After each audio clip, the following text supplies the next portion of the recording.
Well, welcome back everybody to Pooley Mag TV, the raw, unedited, unscripted NUFC fan channel where everybody's got an opinion and nobody's opinion's wrong. So, I'm out pyjamas. It's not often you see me at this time of the day making a video. I'm usually either in big snuggle hoodie on and my Newcastle top over it, which makes me look about 25 stone on camera. I'm not that big yet. I will be if I keep scranning the way I'm scranning. Anyway, moving on from me and my weight issues, let's get to Newcastle and their Anfield issues, because as you can see from the thumbnail, over 50 years of hate at Anfield. We've won twice in 50 odd years at Anfield. Just not good enough, is it?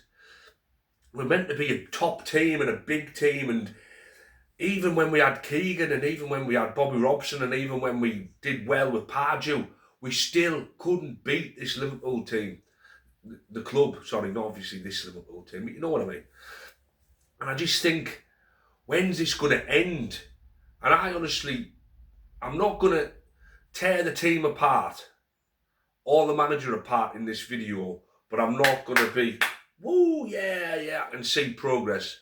Just going to be a down the middle of the road video. I'm not going to get too elevated and I'm not going to get too down about it, but 4-1. It wasn't a 4-1 loss really, but it was on paper. You go back in a year's time, and unless you're really, really good, you ain't going to remember that first 35 minutes from Newcastle. You're just going to read 4-1, another battering at Anfield. So getting into the game, I thought, Gordon up front. We haven't won with Gordon up front, and he doesn't look like scoring when he's up front. And understand that he does give us a bit more energy than Voltemada and Wissa. He does play a little bit more like how Eddie Howe wants us to play in a 4-3-3. He's got more energy, he's got more pace, but he's just not a natural finisher, is he? Let's get that right. And in the first 5 games of the season, we played him up front, and we didn't win a game. So I wasn't expecting us to win. I really wasn't with Gordon up front. Not because I dislike Anthony Gordon. I think the last few games he's played better. He's come into the team and he's looked more sharp. He's looked like he's got a bit more energy. It looks like he actually wants to be here and play for us. But I looked at the team and I thought, right, okay, well, they've shown Gordon up front, but at least Willock and Ramsey aren't dropping out the team. And Barnes gets to play on the left, Elanga on the right. Elanga wasn't bad at all last night, just wasn't good either. I don't know. So, getting into the game itself, I thought, well, yeah, it was like a basketball game at times, but I thought for the first 25, 30 minutes, we really asserted ourselves and we were getting into the game, and Liverpool were making mistakes. Lewis Hall had Mo Salah in his back pocket. Mo Salah got no change out of Lewis Hall all night. Even when they went 2-3-1 up, he still got no change out of Lewis Hall. But especially for the first 25 minutes or so, he didn't for the first half an hour, definitely. The defence looked solid. The defence looked really good. Kieran Trippier, he made a mistake on near the halfway line, which nearly led to Mo Salah getting in, but he ran back. But I just thought, it was sad to see, but you're seeing a decline of Kieran Trippier now. He still has moments in a game where he pulls off a good tackle in his position and makes up for his lack of pace, but on the whole, Kieran Trippier looks like an old man now. And it's sad to see, but he has to go in the summer. He's just not capable of sustaining a Premier League match for 90 minutes. He's just not, and I'm sorry he's not. And for the fact that we are still relying on a 35-year-old Kieran Trippier, who's had a fair amount of injuries the last couple of seasons, which has clearly affected his pace and things like that. And he's getting old anyway. He's 35, which is really old in football terms. I know people say, Ronaldo plays to 40 and things like that. But on the whole, to be playing in the Premier League as a right back at 35, one of the most, strenuous positions, because you've got to be up and down and up and down and up and down. When you're a forward at 35, you can lose your legs a little bit if you're not, if you're a Lewandowski or if you're an Harry Kane or if you're a Ronaldo or an Ibrahimovic when he used to play, because their positioning's that good that they'll get goals anyway, and they're not having to run about and flog themselves all match. But a right back does, especially the way we like to play, because we like to play on the right hand side a lot, and we like overlapping wing backs, full backs to get in, and Kieran Trippier just does not have the energy no more to play that game. And while we haven't went out and got a versatile full back who can cover both Lewis Hall, because he looked knackered after 65 minutes, God love him. And he didn't come off till the 88th minute. I'm going to get into Eddie Howe's in-game management soon, but I'm just going to go through the plays, I think, and just the feel of the match. But Trippier, his legs have gone. But Newcastle on the whole, for the first 30-35 minutes, looked really good. Harvey Barnes hits the shot, it gets passed back home off a free kick. Boom, it's the post. And we breaking at will. Elanga's looking good. We're breaking at will. Barnes is looking good. Willock's looking really good again. Ramsey at times is looking good. And we're just bowling forward, and we're not scared of Liverpool. And Liverpool are making mistakes. They're on the back foot. They're hitting it out for corners. And what I will say is, Konate, he looked like prime Maldini last night. I know he just lost his dad, and obviously the crowd were about Jota and things like that, who apparently he was really close with. So I can understand, but I thought he was fantastic last night, Konate. Somebody who's been an absolute liability for Liverpool all season. Well, who'd have thunked it? But he turns up against Newcastle. And did he not turn up? He was phenomenal last night. He was winning every header. He was kicking it out for corners. He was getting the balls and he shooting that he never got to all season. He looked absolutely amazing last night. And he outshone Virgil van Dijk tenfold for me. He was great last night, Konate. But we had them on the back foot, and then it gets to I think it goes to Willock. Willock passes it to Harvey Barnes, but the Liverpool defender hits, I think it was Kerkers, hits it straight into Gordon's path. Gordon straight across into the bottom corner, 1-0. And we thoroughly deserved that 1-0. We really did. We thoroughly deserved that 1-0. Didn't come out against the run of play. Liverpool had their chances at home, and they're a good team. Whether they played great all season or not, they've got dangerous players, so they were always going to be in the game. I'm not saying we were absolutely thumping them, but I thought we were the better team for the first 35 minutes. I don't think anybody could complain about that. Yes, you'd have the odd staunch Liverpool fan who can't ever see anything but Liverpool, but I reckon most Liverpool fans would have thought, well, yeah, we need to get our asses into gear here, because these have turned up tonight. And then we just drop off. We just drop off the pace again. And it's like, then Florian Wirtz gets it, beats a couple of players, bang, and then 1-1 Ekitike. And I'm thinking, right, okay, where did that come from? Great bit of skill, something we don't have. We don't have that jinky player.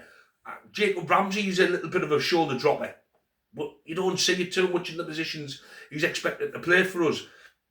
Florian Wirtz, I thought, had one of his best games for Liverpool and all last night. I thought he was quality last night and all. He really was. And Ekitike was deadly. So, go 1-1 and you're thinking, right, let's get to half-time. And then the bombardment started. And it goes out for a Liverpool goal kick, and their ball boy passes it straight to Alisson. Alisson passes it straight up to the Kerkers. Boom, big long ball up. And it gets to Ekitike. And Malik Chow just stands off him. And Malik Chow must have thought, I'll beat you for pace here, so I'm just going to let you have the ball. And he just keeps standing off him. I'm thinking, are you going to get close to him? And he keeps standing off him. I'm thinking, you're not getting close to him. They can take you, just go, see you later, mate. Bang, 2-1. And I'm thinking, what the fuck are you doing? Like, what was that? That was woeful from Malik Chow. And I've never used them woeful and Malik Chow in the same sentence before all season, even when he played shite against, who was it? Was it Leeds? I think it was Leeds, wasn't it? Where he was shit. But I didn't even say woeful in Malik Chow, but that was fucking woeful. What he was doing there is beyond me. And he's knackered. He looked tired after that second goal went in. The full team started to look tired after the second goal went in. We come out in the second half. Ekitike has a glaring chance to make it 3-1, and you're thinking, right, okay. But I was messaging my dad at the time, and I said, we're still in this, and we were pressing forward. We weren't as electric as what we were for the first 35 minutes, but we certainly weren't as bad as what we were going to become for the last 25 minutes. That first 15 minutes, the second half, we navigated it well, I thought. But you could see after 60 minutes, Lewis Hall was tiring. Joe Willock was tiring. Jacob Ramsey was tiring. Anthony Gordon was tiring. Kieran Trippier was absolutely thingy. Joe Willock even signalled to the bench, I want to come off, I need to come off. It's another 12 minutes from that to him making substitutions, and we went from 2-1 to 3-1 down. Now, as good as Eddie Howe was against PSG, was as bad as he was in that last half an hour for Liverpool. He just doesn't see things coming. He doesn't read the game. He doesn't recognise that these are on top now. We've navigated the first 10 to 12 minutes of this second half well, but we're tiring. We need new legs on. Let's get Jacob Murphy on. Let's get Whistler on. Let's get Voltemada on. Let's get young Leo Shahar on, or whoever, to give Trippier a rest, because he's really turning the screw now, but we still only at 2-1. This is what should be going on in his head. If that's what's going on in my head, and that's what's going on in 5,000 people's head on the Toon Review chat, and then another 1,000 people's on Chris from Evermore's chat, and probably hundreds of thousands of people watching it, how can't he, or Jason Tyndall, or Graham Jones see that? Because if they're not seeing that, then what's the point in them being there? Because you've got 5 subs for a reason. You've got 5 subs for a reason. Bring them on. Not all at the same time. Stagger them.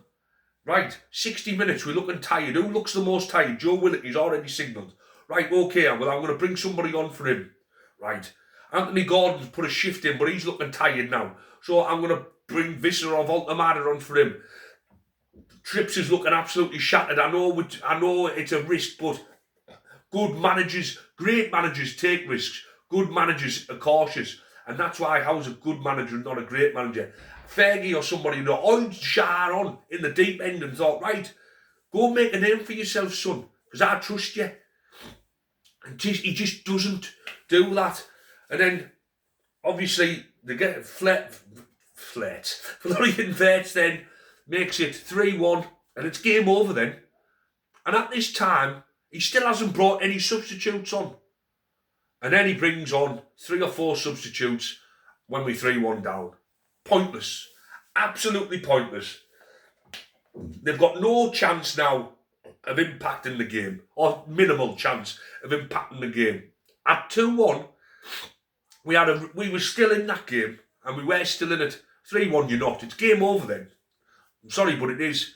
And you bring substitutes on at 3-1, looking to get back into the game, putting more pressure on them substitutes, which makes them feel like even worse because they're not going to be able to impact it, which then lingers on into the next game.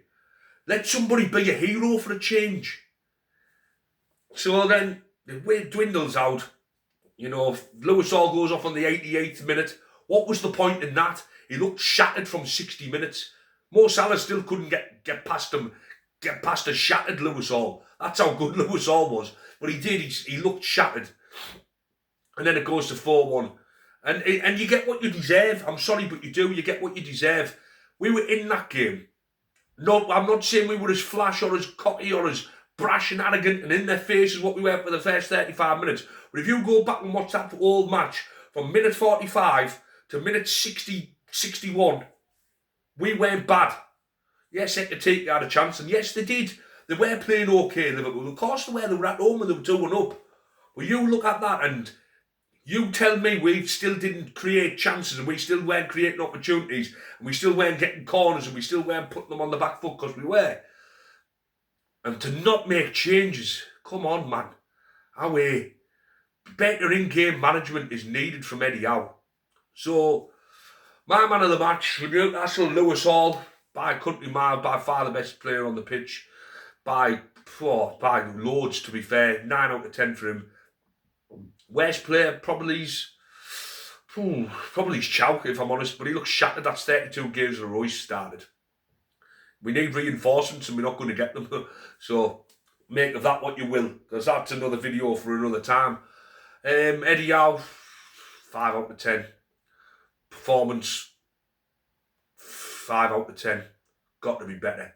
Got to be better. Anyway, hit like, hit subscribe, comment down below. If you've got this far, you probably haven't, but if you have, thank you. And yeah, see if you agree, disagree. And as I always say, keep it black and white and keep it Pony Mag TV. Over and out, folks.